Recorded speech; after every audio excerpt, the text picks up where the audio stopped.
In sports, the scoreboard doesn't always tell the full story.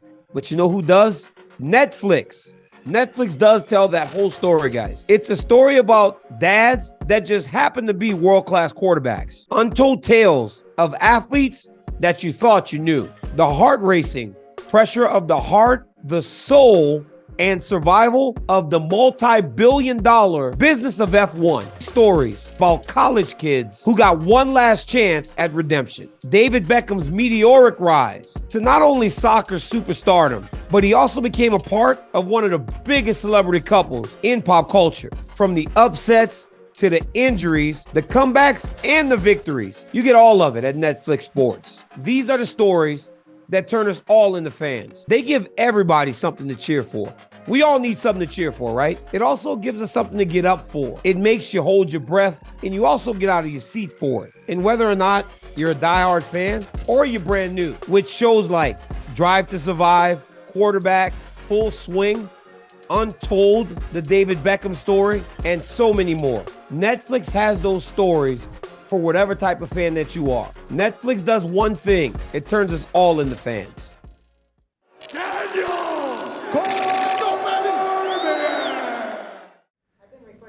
Oh, man. Look at my guy, huh? I mean, look at this dude. Big boy now. Yeah. Возмужал. Old guy. Old guy before, like really young when you come. Yeah. I remember. 25 years old. Yeah.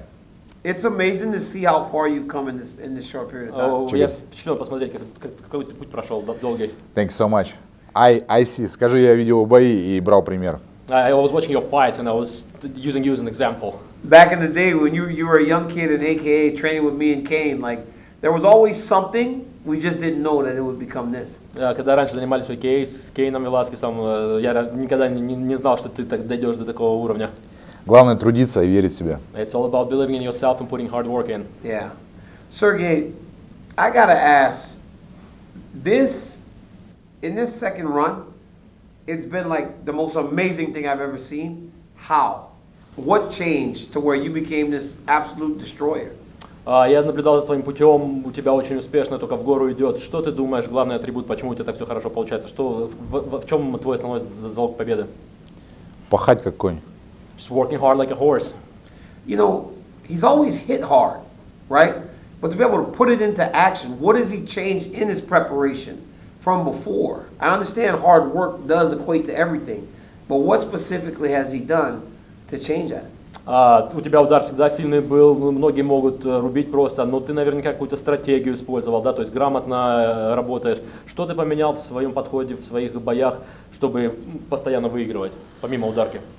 Ну, стал более профессионально смотреть на подготовку, разбирать, начал отсекать лишнюю работу ненужную. Нужно делать, скажем так, ты можешь делать большой объем работы, из этого большого объема работы только 10% то, что тебе надо.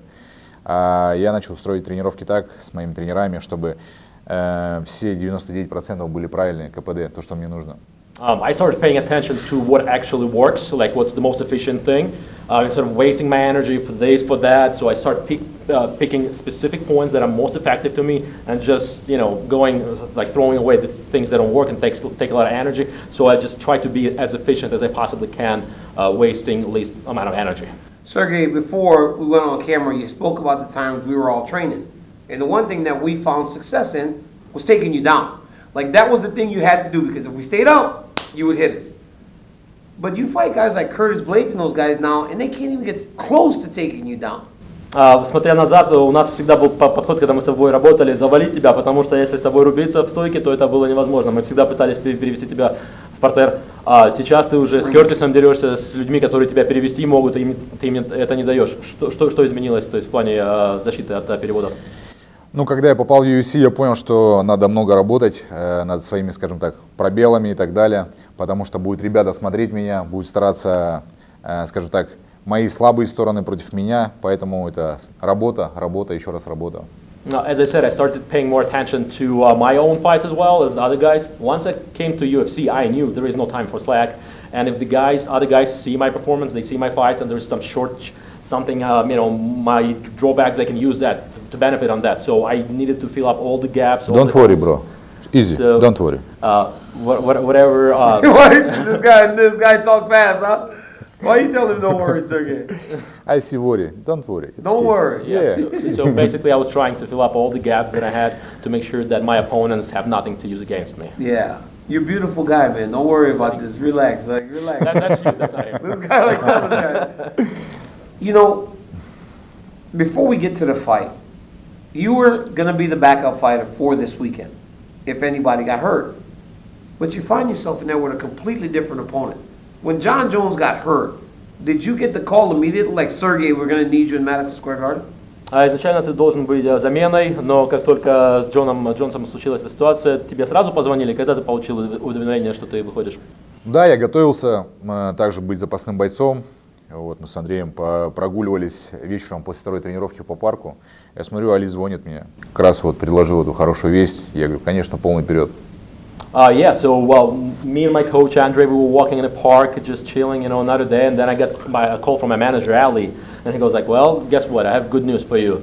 And basically, he broke it down. I was preparing. I still was going through my camp because I was going to be a substitute, but that's when I got the good news, and I was very excited. Was it right away Tom Aspinall, or were you offered a fight with Stipe Miocic or somebody else when Jones got hurt? Когда звонок тебе Али сделал, он сразу сказал, что ты будешь с Томом драться, или сначала ты не знал еще, возможно, ты думал, что Стипе будет твоим оппонентом? Не, сразу сказал, что с Томом.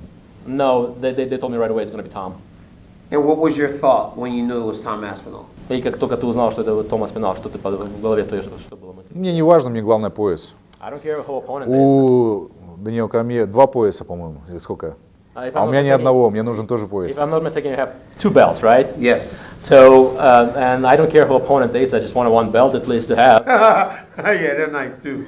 Getting the belt is nice. Да, пояс, конечно, получить это хорошее чувство. What type of challenges does Tom Aspinall present? He's one of those guys that can move. He's very fast. He's very agile. Great striking. Great wrestling. What type of challenges do you see when you and your coach break down Tom? В Томе ты больше всего видишь какие сложности, какие ты считаешь самые трудные моменты, с которыми тебе придется столкнуться в нем? Ты знаешь, он разносторонний парень, который может и бороться, и в стойке, но у него есть пробелы, которые мы работали, смотрели. Потому что вперед мы еще должны были встретиться, но там были моменты какие-то, из-за которых не получилось. He is a very versatile fighter. He has everything. He can be fighting standing up. He can be on the ground. But if you don't remember, like I was supposed to face him earlier, so we already started breaking him down a couple of years ago, trying to see his style, his gaps. So we have certain plan that I paid attention to, the things that I can benefit on. So we do have a little strategy. Sergey, Tom Aspinall, Michael Bisping is a big fan of yours as a precursor. Tell him that Michael Bisping is a big fan of his. Майкл Бисбинг, твой большой фанат, насколько мы уже знаем. От души, от души. Thank you so much. Michael Bisping is from England, though. Он тоже из Британии. Michael Bisping has made some massive claims about Tom Aspinall. И Майк Бисбинг сказал, что у него очень хорошие ожидания, хочет увидеть, чтобы Том хорошо выступил. Have you seen these? Ты видел, что он говорит, какие, то есть в social media, что он говорит? He said that he moves like Muhammad Ali. Он говорит, что Том двигается как Мухаммед Али. У каждого свое мнение. Что я могу сказать? Everybody has their own vision. But what do you think in terms of the movement? That is a massive claim for a guy that you're preparing for. Do you see those similarities at all? Нет, это абсолютно разное. Мы посмотрим, это разные области. I disagree. Those are a little bit different. Я думаю, это большое уважение своему земляку, соотечественнику делает бывший чемпион. I think he's just complimenting his fellow countryman, just trying to be nice Build him up. Around it. То есть пытается ему составить такой образ большой. Yes. But do you see because that is one of Aspinall's greatest assets, is his ability to move. How do you plan to kind of track him down, Sergey, and make him fight the type of fight that you want? В общем, если мы возьмем Тома, он в принципе достаточно быстрый, он двигается хорошо. Какой твой подход к тому, чтобы заставить, навязать ему свою игру? Насколько мы знаем, мой рич, он, по-моему, второй в UFC. Моя всегда работа была, не секрет, это держать моих соперников на дистанции и оттуда расстреливать. If I'm not mistaken, I have the second best reach within the UFC, and that's exactly what I'm trying to keep him at a distance and then put my rules in the game. Я понимаю, что когда буду держать на дистанции, задача Тома будет пытаться по этажам меня раздергивать и потом под переднюю руку, как мы видели, Джон Джонс Сирил Гану прошел, будет пытаться делать такую же работу, чтобы зайти в борьбу.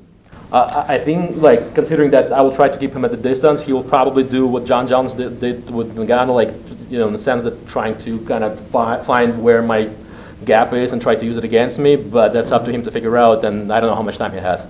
А моя задача будет держать на дистанции и делать свою работу, навязывать. And my goal is still the same, to keep the distance and just keep forcing him. And you said the amount of time that he has. How much did it benefit you that although it didn't go your way, but to make your debut against a guy like Alistair Overeem, how much did you learn in that fight that's allowed for you to become the guy that you are today? И с учетом того, что у него мы не знаем, сколько времени, да, на бой у вас будет, после того, как ты, у тебя был опыт с Overeemом, что ты научился с того времени, то есть, может быть, какие-то ты будешь тоже моменты использовать, учитывая, какие ставки сейчас высокие в этом бою? Ну, с учетом Overeema, я ж ни в коем случае не оправдываюсь, то, что я там проиграл и так далее, я проиграл, вопросов нету. Но там была большая проблема, то, что я непрофессионально относился, скажем так, к своей карьере, и на вот этом юношеском максимализме нужно было лететь за 2 недели, и я поймал джетлаг. И то есть за день до боя, в принципе, я себя чувствовал хорошо, во время боя, когда я вышел, ну просто я поймал акклиматизацию. И это повлияло на то, что ты, если делаешь большую работу, нельзя допускать маленькие глупости, которые могут привести, скажем так, не к тому результату, который хотел. То есть перечеркнуть всю свою большую работу. As you said earlier, I'm not the young guy anymore. So back then I was very inexperienced, and basically approaching that fight, I didn't come, you know, ahead of time. I just flew in right away, and I thought like I'm gonna force it through. I am like still powerful, so there was no strategy really, no canning. So now I really approach things differently. I really take this thing seriously. This is my living, this is my profession, and I break it down. So now I approach everything, you know, with the proper cold head. So this time it's just I prepare much better, and you know I'm just in general overall take things more seriously. And what if the fight goes long? Like what if Sergey can't get him out of there in the first round? There's people that believe that if Tom can extend this fight, that's where he holds the advantage. What does Sergey say to that? Некоторые люди считают, что если, допустим, в первом раунде бой не закончится, если пойдет во второй, в третий, то это Тому на руку играет. Ты с этим мнением согласен или нет? Нет, конечно. Я готов на все 5 раундов. I disagree. I'm ready for all 5 rounds. Yeah, I know he is. I can tell. Look at him. Я вижу в твоих He's a глазах, fucking killer, что ты готов на все 5 раундов. He's a killer. Убийца. Do you feel, this is my thought, right? I feel like the person that wins this title this weekend is the heavyweight champion of the world. Because Jones, Miocic have both said this could be their last fight. Does he feel like this title is for just, not interim, just the heavyweight championship? Повторный вопрос. Многие люди считают, что поскольку бой Стипе и Джон Джонс отложился, то сейчас у вас промежуточный. Ты воспринимаешь это как промежуточный, или для тебя это считается как, ну, действительно ты дерешься за бой в своей весовой категории, за пояс? Для меня это настоящий пояс.